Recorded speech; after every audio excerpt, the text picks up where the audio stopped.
মিষ্টি নিজের চোখের জল মুছে কোন রকমে দৌড়ে নিজের ঘরে চলে আসে। অতঃপর দরজা বন্ধ করে জোরে জোরে আর্তনাদ করে কাঁদতে থাকে। তার আজ ভীষণ কষ্ট হচ্ছে, কেন জানি মায়ের বলা কথাগুলো খুব মনে পড়ছে, ইচ্ছা করছে এক ছুটে এখান থেকে চলে যেতে। কিন্তু কেন জানি মন তাতে সায় দিচ্ছে না। মিষ্টি স্বগতোক্তি করে বলে, আমি এখান থেকে এখন কোথাও যাব না। আমি এর শেষটা দেখতে চাই। আমি ওই রাফসান শিকদারের মুখোমুখি হতে চাই, তার কাছে জানতে চাই, কেন আমাকে বিয়ের পর এভাবে একা ফেলে গেছিল। অন্তত আমি তার কাছে ছোট হব না, কোন কিছুর মূল্যেই না। সেদিন আমি বুক ফুলিয়ে ওনাকে বলবো, উনি ওনার দায়িত্ব পালন না করলেও আমি করেছি। সে দিনটার জন্য এখানে থেকে আমায় যত কষ্টই সহ্য করতে হোক না কেন, আমি তা করব। Karaba. মিষ্টি এই কথা বলে পণ করে নেয় এখন থেকে সে নিজেকে আরও শক্ত করবে, অন্যায়ের বিরুদ্ধে রুখে দাঁড়াবে। রোকসানা শিকদার রুটিতে তা দিচ্ছিলেন। এমন সময় ফারিয়া সেখানে এসে বলে, Ekima. আপনি এসব করছেন কেন? মিষ্টি কোথায়? ওকে না, আমি বললাম এসব কাজ একা হাতে করতে। তা না করে ও আপনাকে রান্না করতে দিয়ে চলে গেছে।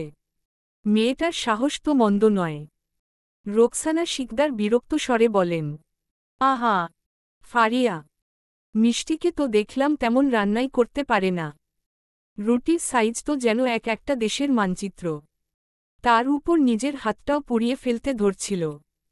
আমার মনে হয় মেয়েটার প্রতি একটু বেশি কঠোর হয়ে যাচ্ছি। এতটা কঠোরতা দেখানো ঠিক না। ফারিয়া বলে, আপনিও বাবার মতো ওই মেয়ের এসব চালাকিতে ফেসে যাচ্ছেন। সবকিছুই ওই মেয়ের নাটক। নাটক কি নাটক না সেটা আমার দেখার ব্যাপার না। আর মিষ্টি না হয় রান্না পারে না, কিন্তু তুমি তো পারো নাকি? এই নাও নাকি রুটিগুলো তুমি করো। বলেই রোকসানা শিকদার সরে দাঁড়ান। ফারিয়া বলে, এই নে। কিন্তু আমাকে তো রকিকে স্কুলে নিয়ে যেতে হবে। আজ না হয় রকিকে ওর বাবাই স্কুলে নিয়ে যাবে। আমি না হয় বড় খোকাকে বলে দেব।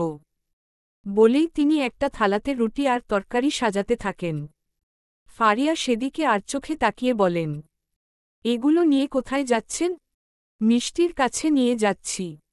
মেয়েটা কাল রাতেও কিছু খায়নি।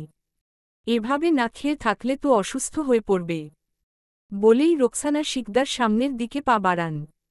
ফারিয়া সেদিকে তাকিয়ে ফোঁস ফোঁস করতে করতে বলেন, ঘম দেখে বাঁচি না। আমার জন্য তো কখনো এভাবে খাবার নিয়ে যেতে দেখি না। নিজের ছোট ছেলের বউয়ের জন্য দরদ একেবারে উতলে উঠছে।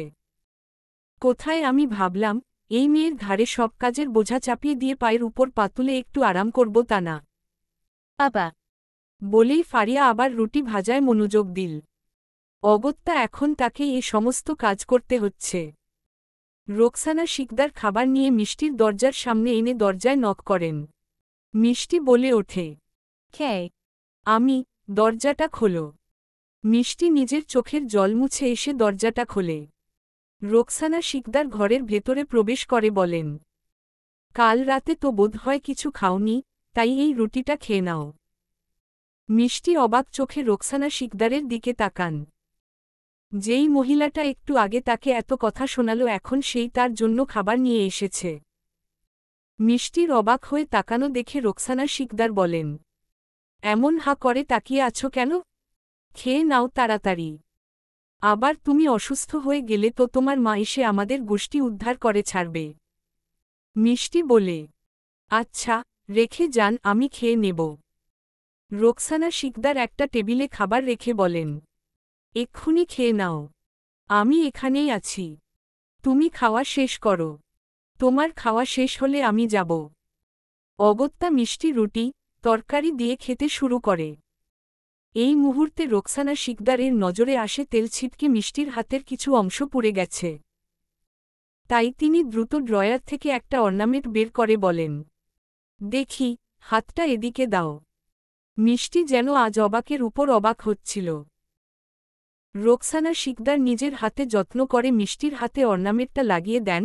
মিষ্টি তখন হতবাক নয়নে তাকিয়েছিল এই কঠোর মানুষটার দিকে, যাকে সে সবসময় হিটলার লেডি হিসেবেই জেনে এসেছে। তার যে এমন একটা নরম মাতৃসুলভ দিক আছে সেটা সে কখনো আন্দাজি করতে পারেনি। রোকসানা শিকদার মিষ্টির উদ্দেশ্যে বলেন, এতটা অবাক হওয়ার কিছু নেই। আমিও এক সময় নতুন বউ ছিলাম, তাই এই সময় একটা মেয়ের কেমন অনুভূতি হয় সেটা বুঝি। তুমি হয়তো জানো না, আমারও বিয়ের দুদিন পরেই তোমার শ্বশুর মশাইকে একটা জরুরি মিশনে বাইরে যেতে হয়। দীর্ঘ 6 মাস পর তিনি ফিরে আসেন। এই সময় আমার জীবনের অভিজ্ঞতা ভীষণ বাজে ছিল। আমি চাই না তোমাকেও সেই অভিজ্ঞতার মধ্য দিয়ে যেতে হোক। আসলে গতকালকার ঘটনাটা নিয়ে তোমার মায়ের উপর ভীষণ রেগেছিলাম, সেই রাগের বহিঃপ্রকাশ তোমার উপরে করে ফেলেছি। আসলে কি বলো তো, এই পরিবারকে আমি অনেক কষ্টে আগলে রেখেছি। তাই কেউ যখন এই পরিবারের দিকে আঙুল তোলে তখন আমার ভালো লাগে না। মিষ্টি বলে, আমি আপনার ব্যাপারটা বুঝতে পারছি। আমি কিছু মনে করিনি। বেশ, তাহলে এখনকার মতো খেয়ে নাও।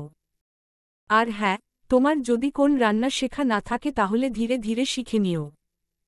আমি তোমায় সাহায্য করব। মিষ্টির হঠাৎ কি হয় সে জানে না। মিষ্টি রোকসানা শিকদারকে জড়িয়ে ধরে।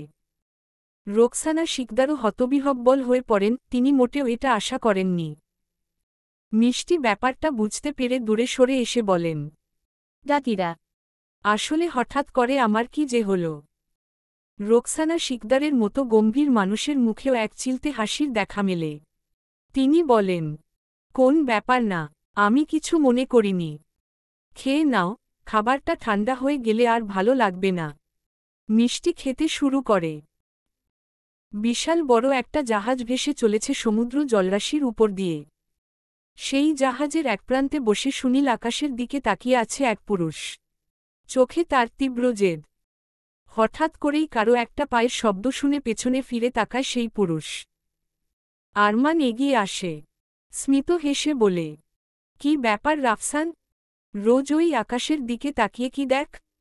রাফসান বলে, এই আকাশ যেন এক বিশাল রহস্য আর প্রশ্নের ভাণ্ডার লুকিয়ে রেখেছে নিজের মাঝে।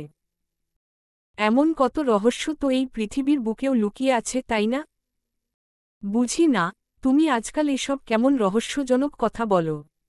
সদ্য বিবাহিত বউকে ছেড়ে এসে বুঝি পাগল হয়ে গেছ?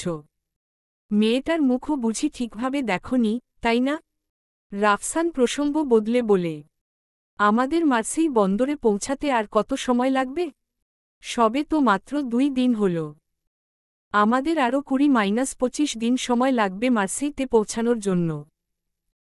মাঝপথে যদি ঝড় ওঠে তাহলে আরও বেশি সময় লাগতে পারে। রাফসান একটা দীর্ঘ শ্বাস ফেলে বলে, সময় যেন এগোচ্ছেই না।